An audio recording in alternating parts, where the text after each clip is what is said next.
बिस्मिल्लाहिर्रहमानिर्रहीम। आज की इस वीडियो में हम हाइपरलिंक के बारे में सीखेंगे। हाइपरलिंक क्या होता है?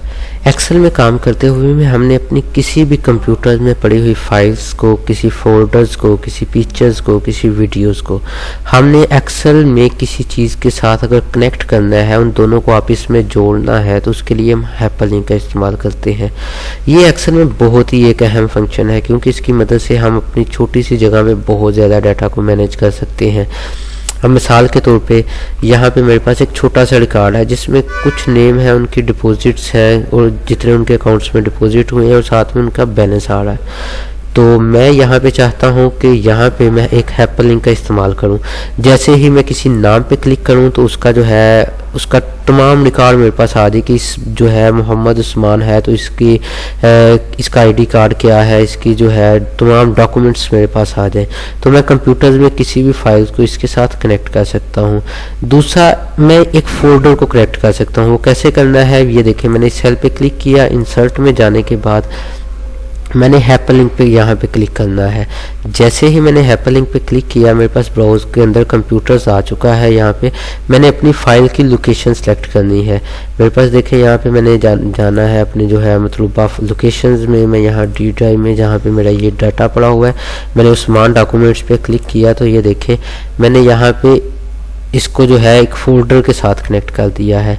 ये देखें, ये इसके ऊपर जो है ब्लू कलर आ जाना और साथ में जो है नीचे अंडरलाइन हो जाना, ये हाइपरलिंक की जो है वो साइन है कि यहाँ पे हाइपरलिंक लगा हुआ है। जैसे ही यहाँ पे क्लिक किया तो ये देखें सर्कल जो है माउस का जो है सिंपल है, लेकिन जैसे ही यहाँ पे क्लिक करेंगे तो यहाँ पे एक हैंड का जो है साइन आ रहा है। इसका मतलब है कि यहाँ पे एक कोई हाइपरलिंक्स भी लगा हुआ है। ठीक है, जैसे ही मैंने इस पर क्लिक किया तो ये देखें सिस्टम में उसके तमाम डॉक्यूमेंट्स वाली फाइल मेरे पास ओपन हो चुकी है। तो मैंने इस जो है सेल को, इस नेम को कनेक्ट कर दिया है एक फोल्डर के साथ। इसी तरह मैं एक फाइल को जो है, जैसे मैंने यहाँ पे फोल्डर के साथ जो है इसको कनेक्ट किया है, मैं किसी एक फाइल के साथ भी कनेक्ट कर सकता हूँ। वो मैंने कैसे करना है देखें। जहाँ पे मैंने फोल्डर सेलेक्ट किया है वहाँ पे मैंने जस्ट एक फ़ाइल सेलेक्ट कर देनी है।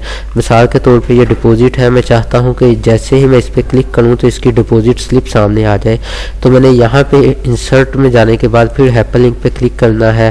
अपनी जो है जिस जगह पे पड़ी हुई है, यहाँ पे मैंने ये देखें पिक्चर्स में से कोई एक पिक्चर, जैसे ये पेमेंट की मुझे मिल गई है, मैंने उस वही सिलेक्ट कर ली है।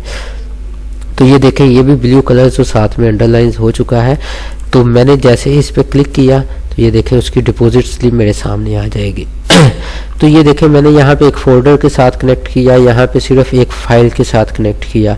हम एक्सेल में किसी भी अपने सेल को, किसी डाटा को, किसी शेप को, किसी पिक्चर्स को किसी भी कंप्यूटर्स में पड़ी हुई किसी फोल्डर्स के साथ, किसी चीज़ के साथ उसे कनेक्ट कर सकते हैं। अब मिसाल के तौर पे मैं यहाँ पे एक पिक्चर्स लेता हूँ, यहाँ पे कोई शेप लेता हूँ, या यहाँ से मैं शेप सेलेक्ट करता हूँ। कोई भी एक शेप सेलेक्ट की मैंने यहाँ पे ये लिखी। उसके अंदर जो है हम शेप के अंदर टेक्स्ट भी लिख सकते हैं। जैसे यहाँ पे मैंने टेक्स्ट लिखा लेजर। अब मैं चाहता हूँ कि जैसे ही मैं इस पर क्लिक करूँ तो इसका तमाम लेजर मेरे पास आ जाए कि इसका कितना रिकॉर्ड्स पहले क्या बैलेंस है, ये उसका मुकम्मल डाटा। तो मैं यहाँ पे इस शेप को करना चाहता हूँ, इस पे हाइपरलिंक लगा सकता हूँ। मैंने यहाँ पे इंसर्ट करने के बाद यहाँ पे राइट क्लिक किया तो हाइपरलिंक्स नीचे आ गया, या फिर मैंने इंसर्ट में जाने के बाद हाइपरलिंक पे चले जाना है। इसको सिलेक्ट करने के बाद हाइपरलिंक में चला गया। उसके बाद मैंने यहाँ पे अपनी जो है जो जिस जगह पे मैंने रखा है वो जगह सेलेक्ट की। मैंने ये देखें लेजर सेलेक्ट किया। इसके ऊपर जैसे ही मैं लेके जा रहा हूँ सर्कल, तो ये देखें हैंड का मार्क्स आ रहा है। इट्स मीन कि यहाँ पे जो है हाइपरलिंक्स लगा हुआ है। ये जैसे ही मैंने यहाँ पे क्लिक किया तो ये देखें जहाँ पे ये लेजर पड़ा हुआ है मुकम्मल लेजर ओपन हो गया है। तो अब मैंने यहाँ से जो है अपना रिकॉर्ड्स छोटा सा रखा हुआ है, लेकिन उसको कंप्यूटर में दूसरी फाइल के साथ कनेक्ट करके इससे जो है एक काफ़ी अच्छा रिकॉर्ड्स बना चुका हूँ। हम इसकी मदद से अपना बहुत ज़्यादा डाटा बहुत अच्छे तरीके से मैनेज कर सकते हैं। उम्मीद है कि आपको मेरी ये वीडियो पसंद आई होगी और आपके लिए ये हेल्पफुल होगी। तो प्लीज़ अगर आपको ये पसंद आई है तो इसे लाइक कीजिएगा। अगर कुछ नया सीखना है तो कमेंट बॉक्स में ज़रूर बताइएगा, और मेरे चैनल को भी सब्सक्राइब कीजिएगा। बेल आइकॉन पे भी क्लिक कीजिएगा ताकि आपको मेरी नई वीडियोज़ और नोटिफिकेशन मिलते रहें। शुक्रिया। अल्लाह हाफिज़।